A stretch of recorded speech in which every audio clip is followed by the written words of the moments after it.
Karim Benzema, well, his agent, I suppose, more than Benzema, has been making the headlines, Jules, of course, releasing those medical documents that basically showed and confirmed that Benzema could have played from the round of 16 for France.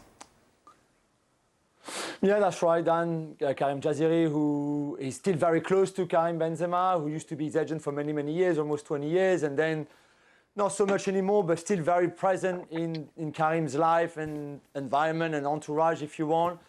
Adamant that basically what happened at the World Cup, which we kind of knew already, was that Deschamps considered that the injury that Karim suffered the night before the start of the tournament was just too serious to keep him within the squad, basically just recovering and getting better and not really being sure when he would be able to play him. Jaziri says the last 16. Deschamps thought it was more the quarterfinals, for example. That was a long time to wait for him to have him ready. And Benzema was like, well, if you value me as much as you've been saying, if I'm one of your key players, then surely I'm worth waiting for. And I'm worth keeping myself here, making me ready, help me recovering. And then whenever I'm ready, last 16 quarters, semi, it doesn't matter so much. Then I can play and help the team. You can see the two different, not versions, because I think they're both true. It's just you can see like why Deschamps decided what he wanted to do and what Benzema felt upset by what Deschamps decided to do. When he didn't bring another player in, look, you don't have to hire Inspector Clouseau to figure this one out. Right. You just don't. We're going Clouseau. You just don't. Yep. Right. Any other top player, any other top player in an elite country, and Benzema would have been left there to see if he can play a part. Yep. Even if it's 20 minutes in the World Cup final, and it's a goal.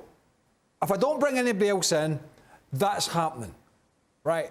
We've all figured it out, so we get our own show, right? Oh, really? Is that Inspector Gadget or whatever? Oh, Clouseau's a gadget. There's a problem.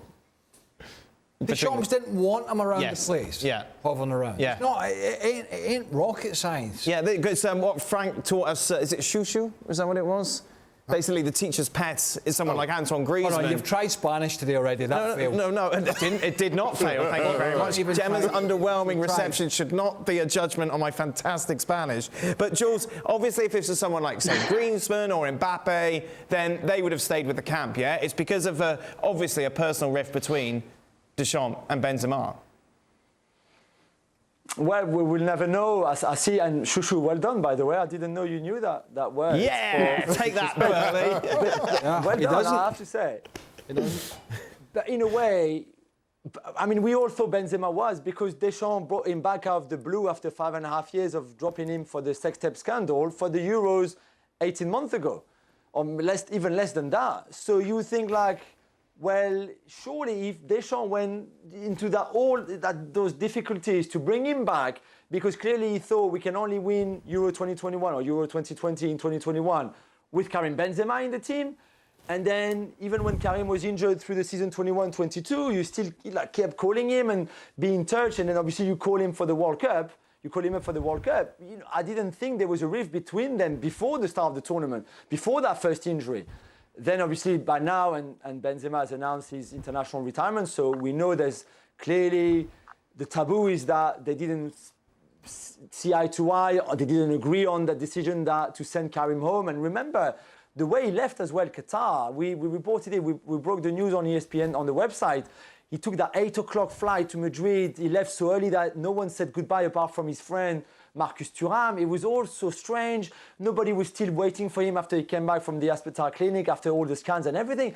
It was just all weird. And one day we will know exactly the truth. I mean, Deschamps has refused to talk about it ever since that day, really.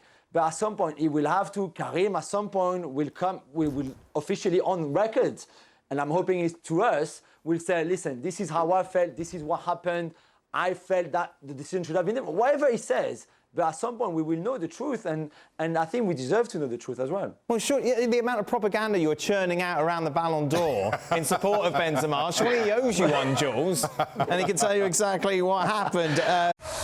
Thanks so much for watching ESPN on YouTube. And for more sports highlights and analysis, be sure to download the ESPN app. And for premium content and live streaming, subscribe to ESPN Plus.